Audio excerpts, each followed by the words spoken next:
Ya, meski hasil pemilu presiden masih digugat di Mahkamah Konstitusi, sudah ramai dibahas soal bagi-bagi jatah menteri di Kabinet Prabowo Gibran. Presiden Jokowi juga disebut-sebut menitikan nama calon menteri. Bahkan beredar juga kabar akan ada jatah menteri bagi partai di luar Koalisi Indonesia Bersatu pendukung Prabowo Gibran.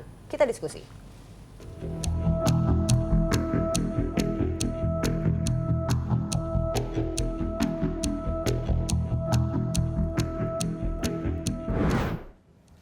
Sidang hasil gugatan Pilpres 2024 baru saja dimulai. Tapi isu bagi-bagi jatah menteri sudah ramai dibahas. Pertanyaannya, siapa yang jadi menteri dan siapa yang minta jatah? Kita diskusi.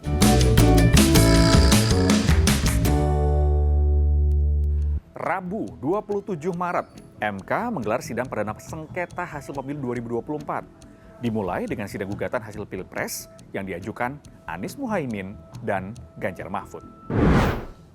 Ada waktu 14 hari untuk MK memutuskan penetapan Prabowo Gibran sebagai presiden terpilih ini sah atau tidak.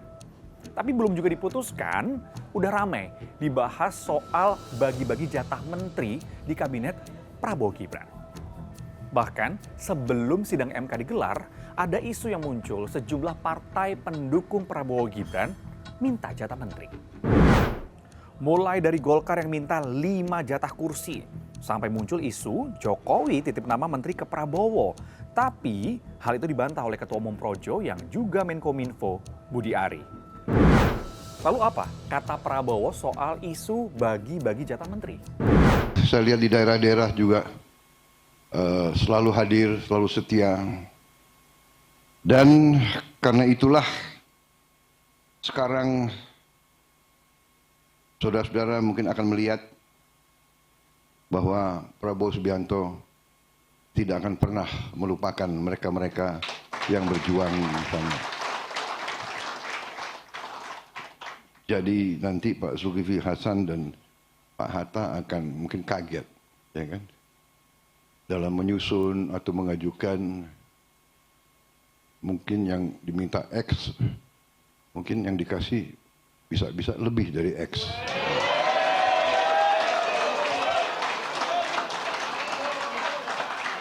Tapi syaratnya tentunya, syaratnya adalah memang akan diberi putra-putri yang terbaik.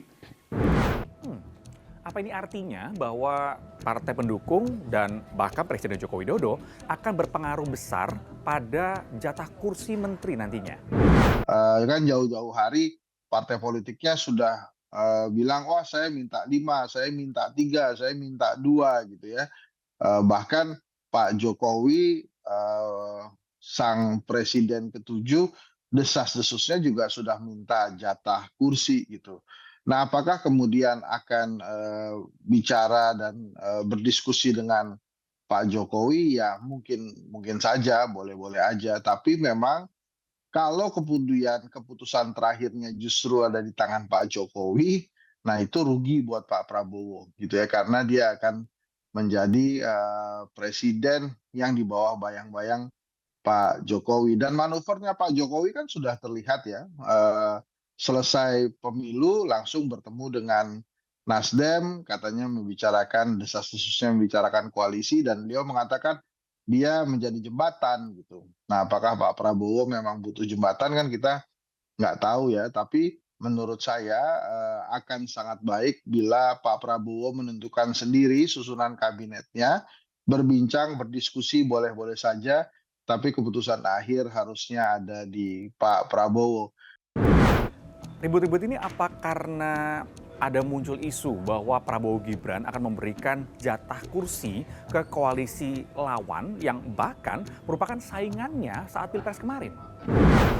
Ingat kan saat Prabowo mendatangi markas Partai Nasdem usai KPU menetapkan hasil Pilpres? Kedatangannya langsung disambut Ketua Umum Surya Paloh pula.